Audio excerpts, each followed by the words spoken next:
the thing of automation, which is automation and robotics. Robotics has not started in India per se, but automation and robotics is a recent trend. It has been increasingly been adopted across the industry, which includes the use of autonomous vehicles like self-driving trucks and drones, robotic warehouse systems automated under like the fulfillment process. These technologies help streamline operations. Like we are very much into the cost reductions. Logistics is a service industry, so we find a lot of we try to find a lot of stints where we can reduce cost maximum. So this has helped us and improve efficiency. Then what the second thing what I have thought of is perhaps data analytics.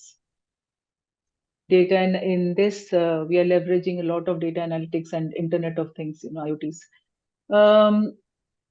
This is to optimize the supply chain operations. We are not only into the freight forwarding business, we are also into the supply chain operations, so SCM activities that we call.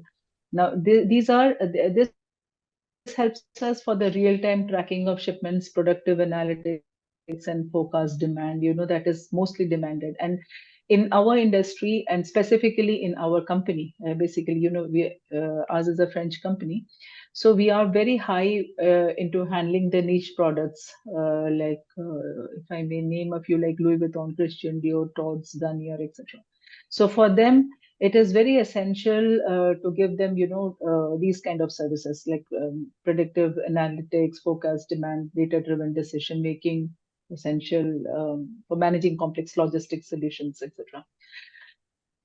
Third, I think would be e-commerce and and probably the last mile delivery, what we call it in the logistics, which has accelerated by during the era of the COVID-19, which has led to focus on the last mile delivery solutions. Companies are investing in more efficient and sustainable way to deliver packages to the customers, including using electric vehicles. Now, sustainability is a major talk of the town everywhere. So we use a lot of electric vehicles, delivery lockers. So this is how I think. So these are three things that I'm thinking of.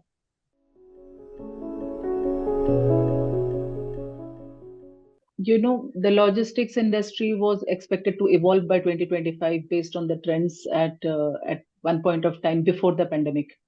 Okay, so even our company, we were thinking to have a big growth, and when we envisioned ourselves, we were thinking that by 2025 we would look ourselves as one of the top companies globally, top 5 companies globally. And but then the pandemic struck. However, given the current situation, we have to keep the dynamicities of the industry, and the actual development may vary a bit. Yes, of course. But then some of the projections for the logistics industry, as I think from my perspective, which would be increased sustainability.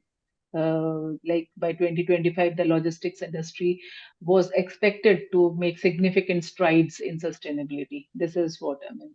This includes the widespread adoption of electric and autonomous vehicles to reduce emissions, to talk a lot, and to implement on the positive side of the carbon footprints, to use alternative fuels and more efficient packaging to minimize waste. This is what was thought of for the increased sustainability, and the companies like our industries, logistics, they are working a lot towards that and paying a lot of attention, lot of engineering. Earlier in logistics, we did not have the technical side of it, but given the current situations, we have been tasked to hire more and more technical graduates or masters in technical education to give us more insight into how we can build a more sustainable environment to carry on the logistics / the supply chain management solutions.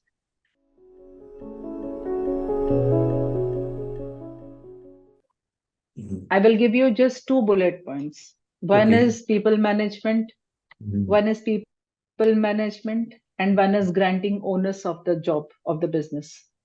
These are the 2 mantras that we have in Bollore. Why we are successful. I mean, the Bollore has a very clear outline that whatever it is, my people should not suffer. So this people management, we have a high retention rate. We have during the economic hit, we were not, I mean, I wouldn't say we were not hit. We took our due precautions, but we did not let our people suffer. During pandemic, also this was the case, and we did manage our people. Not even one resignation, not even one firing. So it's a very people-oriented company, and this I would say in any company, if they adopt the people management well, I think they can do. I will just cite an example for this people management. I'm doing a PhD on merger and acquisition currently. So Wonderful. yes, so from 1820 until 2021, I'm studying papers on that. So Very and great. my topic is effect of leadership styles on talent management Mm. during post and pre-merger and acquisition. This is my topic. So 80% of the mergers that has failed is due to the lack of people management.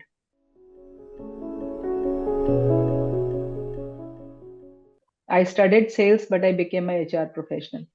So HR is a back end job. It's a back office. It's considered as back office, thankless job. But then it is how you establish yourself. Okay, from the back office that I have seen always, from the earlier personnel department to the human resources business partners or the business HR, as I call myself, and to establish to have a position in the steering committee, to have a say in the company's strategies, etc. This is what I have done. But then this is the achievement. This is not an achievement. This is my journey, as I considered. Because if I have studied so much, if I've had some brains that I can use for the upliftment of the company or the people that I'm taking care of, I should not be just restricting myself to the recruitments, policy makings, etc. So I should have a place where the CEO would come and ask me before taking a decision, what do you think? So this is not an achievement also. This also I consider as a journey. However, the achievement that made me feel very good, I don't know if I will be proud or not, but feel very good is when all of a sudden I was given a call and an email by the World HRD Congress, and they decided to award me with the topmost HR leaders by the World HRD Congress.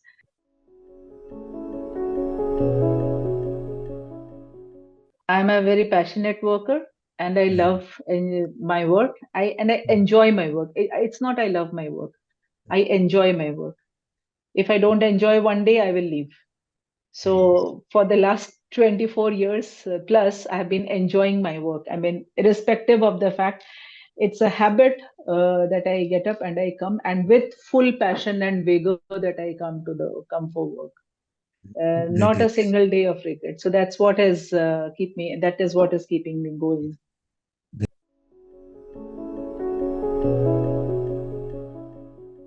The guy does not exist anymore. His name is Dr. S. Chandrasekhar. Oh, He was the president, human resources for the Group Reliance, working with Dhirubhai Ambani. okay. When I just started my career, I just fresh out of college, and I was working.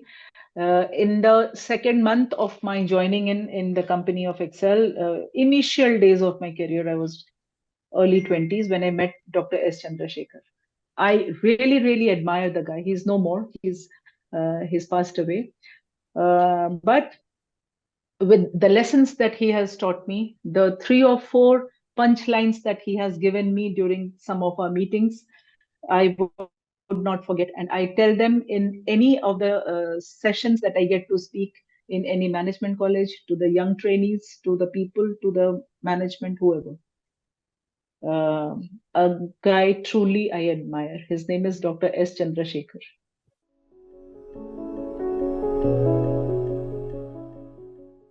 Smart work, true Yes. dedication, and I would say to spend some time. I mean, it is not like not to be a hopper, job hopper. They have to understand. So This is what I tell this to all my trainees also. You should not, you should be a smart worker. You should not be a hard worker. Hard worker, even a grass cutter does, but you should be a smart worker.